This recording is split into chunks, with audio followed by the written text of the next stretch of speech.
राम जी, कैसे हो आप सब। स्वागत है एक बार फिर से आप सभी का एक और नई वीडियो में। गाइस बात करेंगे कच्चे कर्मचारी 58 साल जॉब सिक्योरिटी को लेकर। तो गाइस यहाँ पे बड़ी अपडेट निकल कर आई है, बड़ी खुशखबरी रहेगी आउटसोर्सिंग पॉलिसी पार्ट 1 के तहत लगे अस्थायी कर्मचारियों को लेकर।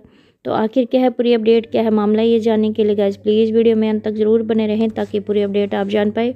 और गाइस चैनल से पहली बार जुड़े हो तो चैनल को भी ज़रूर सब्सक्राइब करें। तो यहाँ पे देखिएगा कि हरियाणा के 1.20 लाख अस्थायी कर्मचारियों को जॉब सिक्योरिटी देने के लिए नियम बनेंगे। तो गाइस यहाँ पे नियम बनेंगे नहीं, नियम बन चुके हैं। जो वरिष्ठ अधिकारियों की कमेटी गठित की गई थी, कमेटी ने गाइस यहाँ पे नियमों का मसौदा तय करके मुख्य सचिव के पास प्रस्तुत कर दिया है। और मुख्य सचिव ने ये नियम मुख्यमंत्री नायब सिंह सैनी के पास मंजूरी के लिए भेज दिए हैं। केवल मुख्यमंत्री की मंजूरी मिलने की देर है और मंजूरी मिलने के बाद जो ये नियम है ये अधिसूचित हो जाएंगे। तो ये देखिएगा कि मुख्यमंत्री नायब सिंह सैनी देंगे कमेटी की रिपोर्ट को मंजूरी। सरकार ने वरिष्ठ अधिकारियों की कमेटी गठित की थी और अब इन नियमों से स्पष्ट होगा कि आउटसोर्सिंग पॉलिसी पार्ट 1 के तहत लगे अस्थायी कर्मचारियों को भी मिलेगी जॉब सिक्योरिटी। तो पूरी अपडेट देखिएगा कि हरियाणा सरकार के 1.20 लाख अस्थायी कर्मचारियों को जॉब सिक्योरिटी देने के लिए नियम बनेंगे। सरकार ने सीनियर IAS अधिकारियों की कमेटी गठित की थी और कमेटी ने कई बैठकें करने के बाद नियमों का मसौदा तय करके मुख्य सचिव को प्रस्तुत कर दिया है। और मुख्य सचिव अनुराग रस्तोगी ने ये नियम मुख्यमंत्री नायब सिंह सैनी के पास मंजूरी के लिए भेज दिए हैं। और जैसे ही मंजूरी मिलेगी, मंजूरी मिलने के बाद ये नियम है जो अधिसूचित हो जाएंगे।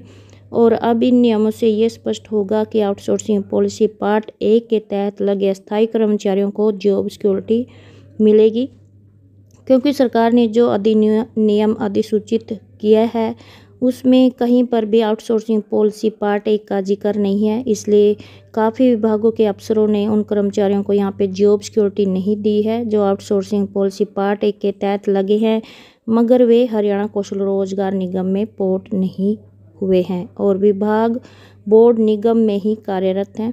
तो नियमों का जो मसौदा अधिकारियों ने तैयार किया है उसमें यहाँ पे स्पष्ट किया है कि अस्थायी नौकरियों पर कार्यरत वे कर्मचारी भी हैं जो आउटसोर्सिंग पॉलिसी पार्ट 1 के तहत लगे हुए हैं।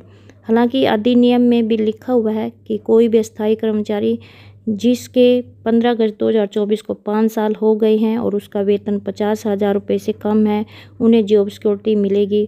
और मुख्यमंत्री नायब सिंह सैनी ने भी कई बार प्रेस कॉन्फ्रेंस और जनसभाओं में कहा है कि outsourcing policy part 1, outsourcing policy part 2 और हरियाणा कौशल रोजगार निगम में लगे स्थायी कर्मचारियों को जॉब सिक्योरिटी दे दी है। मगर वास्तविकता सच्चाई यह है कि आउटसोर्सिंग पॉलिसी पार्ट 1 के उन कर्मचारियों को जॉब सिक्योरिटी ही नहीं मिली है जिन्हें हरियाणा कौशल रोजगार निगम में पोर्ट नहीं किया है और उनके 5 साल 15 अगस्त 2024 को भी पूरे हो गए हैं और वे 50,000 रुपये से कम मासिक वेतन ले रहे हैं।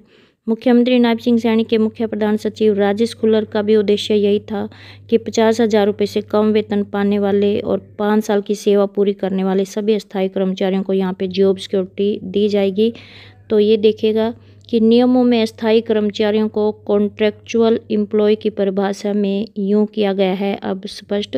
तो नियमों का जो मसौदा तैयार किया है उसमें अस्थायी कर्मचारियों को कॉन्ट्रेक्चुअल एम्प्लॉय की परिभाषा में अब इस प्रकार से स्पष्ट किया गया है कि कॉन्ट्रेक्चुअल एम्प्लॉय यानी कि अनुबंध कर्मचारी से तात्पर्य उन व्यक्तियों से है जो पूर्वकालिक आधार पर अनुबंध पर काम कर रहे हैं और आउटसोर्सिंग नीति पार्ट 1 या पार्ट 2 के तहत या हरियाणा कौशल रोजगार निगम लिमिटेड के माध्यम से या सीधे संबंधित विभाग द्वारा तैनात हैं। अब इस प्रकार से यहाँ पे कॉन्ट्रेक्चुअल एम्प्लॉय की परिभाषा को स्पष्ट किया गया है।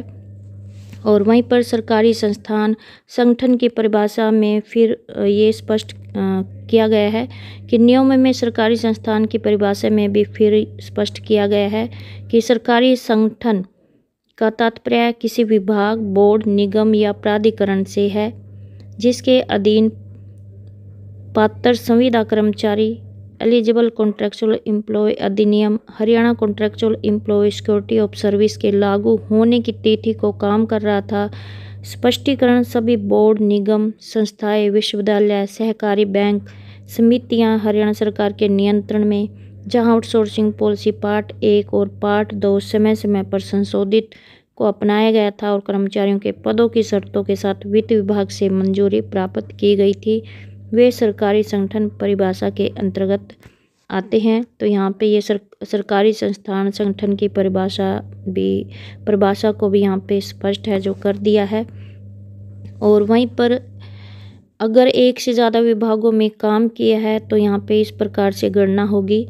नियमों के मसौदे में उच्च अधिकारियों ने यह भी स्पष्ट किया है कि अगर किसी कर्मचारी ने एक से ज़्यादा विभागों में काम किया है तो उसकी कम से कम 5 साल की सेवा तय करने के लिए सर्विस की यहाँ पे गणना है जो इस प्रकार से होगी कि अगर किसी कर्मचारी ने किसी विभाग में 3 साल काम किया है और उसे 240 दिन का वेतन मिला है, मगर चौथे साल में ब्रेक के कारण उसे 240 दिन का वेतन नहीं मिला है, मगर 5वें और छठे साल में 240 दिन का वेतन मिला है, तो उसकी 5 साल की सर्विस गिनी जाएगी और वह जॉब सिक्योरिटी का पात्र होगा। इसी तरह अगर एक कर्मचारी ने एक विभाग में चपरासी की 3 साल की नौकरी और 240 दिन का वेतन प्राप्त किया है, मगर बाद में वह हट गया तो उसके 3 साल पूरे माने जाएंगे और इसके बाद कर्मचारी फिर से छठे और 7वें वर्ष में उसने 240 दिन का वेतन हासिल किया है तो उसके 5 साल पूरे माने जाएंगे। तो अब इस प्रकार से गाइस यहाँ पे अगर किसी भी कर्मचारी ने एक से ज़्यादा विभागों में काम किया है तो उसकी सर्विस की गणना को भी यहाँ पे स्पष्ट कर दिया है कि इस प्रकार से यहाँ पे गणना है जो की जाएगी। तो ये थी आज की बड़ी अपडेट। तो अब गाइस यहाँ पे इन नियमों से अब ये स्पष्ट हो जाएगा कि आउटसोर्सिंग पॉलिसी पार्ट 1 के तहत लगे अस्थायी कर्मचारियों को भी जॉब सिक्योरिटी है जो वो मिलेगी। तो ये थी बड़ी खुशखबरी, बड़ी अपडेट। तो आई होप आपको ये अपडेट अच्छी लगी हो। प्लीज़ चैनल को सब्सक्राइब और वीडियो को लाइक कमेंट शेयर करना ना भूलें। धन्यवाद।